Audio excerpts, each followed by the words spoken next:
Cerpen ini mengisahkan tentang kisah temanku. Dia seorang wanita yang kagum pada seorang pemuda.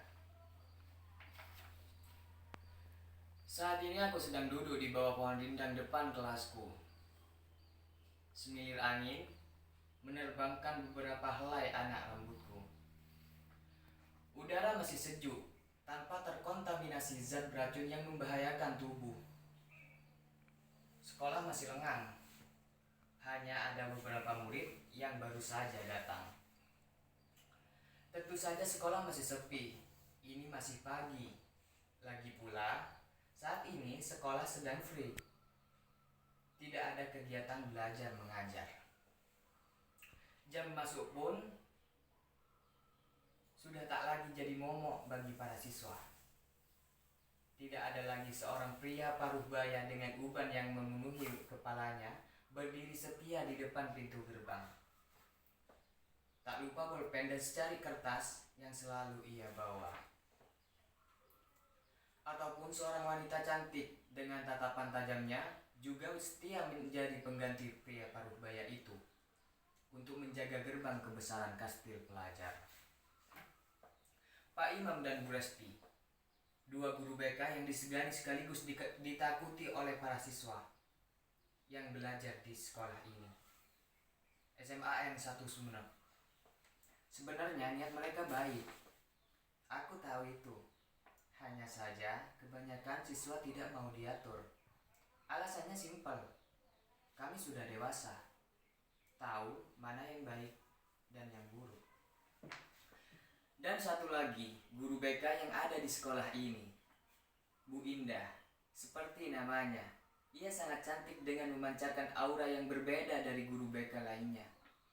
Selain karena ia lemah lembut dan penyabar, setiap nasihat yang keluar dari mulutnya seakan-akan membuat para siswa berpikir dua kali untuk melakukan suatu hal yang mungkin tidak disadari akan menjerumuskan mereka dalam dunia kegelapan.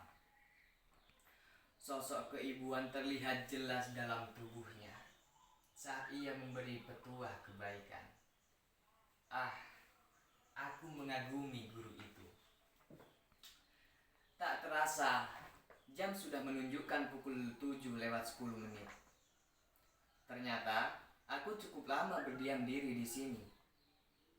Para siswa sudah mulai banyak yang berdatangan, dan saat itu juga aku terpaku pada sosok pemuda yang kini berada di radius 100 meter dariku.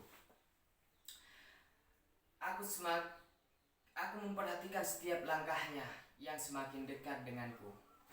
Diiringi degupan jantung yang semakin memburu juga.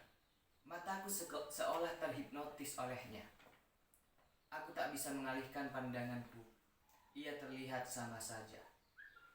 Namun entah mengapa, rasa kagumku padanya semakin bertambah saja. Berulang kali aku mencoba menghilangkan rasa kagumku ini. Aku takut rasa ini akan semakin dalam dan berubah menjadi perasaan suka. Lalu kalau sudah seperti itu, aku tidak tahu harus berbuat apa. Menyimpannya. Kurasa itu pilihan yang sangat tepat, namun menyesakkan dada. Aku terkesiap saat ada lambaian tangan di depan wajahku. Aku melirik pengacau itu. Tanpa sadar, aku menahan napas. Mataku membulat. Terpaku melihat dia yang kini ada di hadapanku mengerutkan keningnya. Aku tersadar dari keterpakuanku. Melihatnya yang masih berada di depanku, segera aku menetralkan wajahku mencoba mengendalikan degup jantung yang semakin memuncak. Dia mengulang pertanyaan yang dari tadi aku hiraukan. Aku pun menjawabnya dengan sedikit terbata-bata. Dia menanyaiku kembali, "Kamu sakit ya?" Tentu saja aku menjawabnya dengan menggelengkan kepala. Rasanya tak mampu lagi aku sekedar mengeluarkan suara. Seperti ada yang menahannya di dalam sini. Dia menanggapinya dengan seluas senyuman tipis. Namun bagiku, itu sungguh menawan. Bukannya aku berlebihan, tapi wajar saja bukan? kalau dirasakan oleh seseorang yang sedang jatuh cinta. Ah, rasanya seperti menemukan barang kesayangan yang sudah lama hilang. Rasa senang yang tidak bisa didefinisikan. Ia melangkah menuju kelas yang sudah setahun kami tempati. Aku memang sekalas dengannya, tapi mengingat sifatku yang tak pandai bersosialisasi dan juga pemalu, jadi aku tak cukup dekat dengannya dan bahkan teman kelas yang lainnya. Seminggu tak bertemu dengannya, rasanya seperti ada yang kurang. Ya, seperti matahari yang kehilangan cahayanya. Sudahlah, aku rasa khayalanku meningkat karena jatuh cinta. Dor, astaga, aku hampir saja terjungkal ke belakang. Untung saja kakiku cukup kuat menahan beban tubuhku. Aku menoleh ke tempat seseorang yang telah berani mengagetkanku. Sudah kuduga, pasti dia. Aku memutar kedua mataku, malas. Lihat saja, dia bahkan tak merasa bersalah atas sikapnya tadi padaku.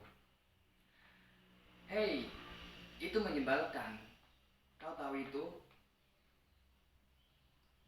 Bukannya meminta maaf, dia malah mencibirku. Makanya, jangan dilihatin terus, kayak gak pernah lihat orang ganteng aja. Aku mendelik ke arahnya. Dasar tidak pengertian.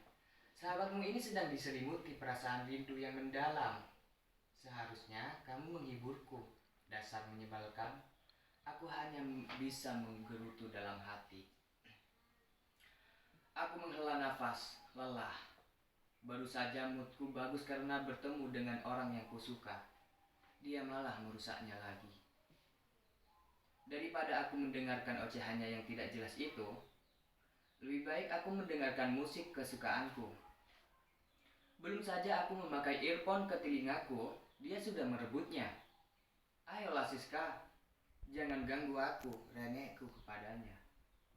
Aku kesal dia tidak memperdulikan ucapanku. Dia terus saja mengoceh tak jelas. Aku lelah. Aku butuh istirahat. Aku terkesiap mendengar suara di sebelah kananku. Aku menoleh ke asal suara itu. Dia lagi. Kenapa? Tanyaku sambil menetralkan jantungku. Lalu dia menanyakan novel yang aku bawa kemarin. Seingatku, aku tak membawa satu novel pun kemarin.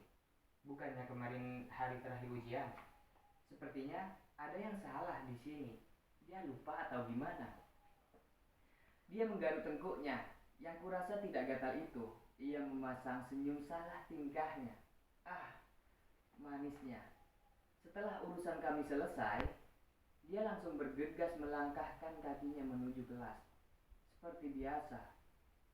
Aku selalu memperhatikannya sampai ia hilang dari pandanganku. Suara deheman menyadarkanku. Di sini masih ada orang loh, bukan patung. Katanya tanpa mengalihkan pandangannya yang kini menatap lurus ke depan. Ya elah, ngembek ceritanya. Cemburu ya? Senyuman tak lepas dari wajahku. Apalagi tambah menjahili sahabatku ini, ujung bibirku sampai mentok tak bisa melengkung ke atas lagi. Saking senangnya menggoda dia. Dasar jamet tuh Sirian. Wah, dia mulai lagi. Bukan jamet sih Siska. Yang betul itu adalah pemuda bersepeda motor mudi. Udahlah, gak usah dibahas lagi. Lebih baik kita ke kantin yuk. Lapar. Mendengarkan ucapanku tadi, dia langsung bersemangat. Dia langsung mengambil tanganku dan menariknya dengan kencang. Ya ampun ya anak. Kantinnya gak bakal pindah kali. Dasar si Cici. Aku hanya menanggapi sikapnya dengan senyuman yang sudah terbiasa. Dengan sikapnya yang terkadang seperti ini. Tepat jam 10:15, bel berbunyi, menandakan waktu pulang. Aku yang sedang mengemaskan barangku, terkejut saat sahabatku tiba-tiba berteriak, menandakan aku harus cepat menyusulnya. Karena dia pulang bersamaku, lalu Aku bergegas untuk menyusulnya, yang kini telah berada agak jauh di depanku, menuju parkiran sekolah. "Tungguin dong," sambil berlari mengejar anak itu yang jalannya sangat cepat. "Kamu lelet amat sih." Kami pun berjalan bersama ke tempat parkir sekolah dan bergegas untuk pulang ke rumah, karena hari ini sangat melelahkan.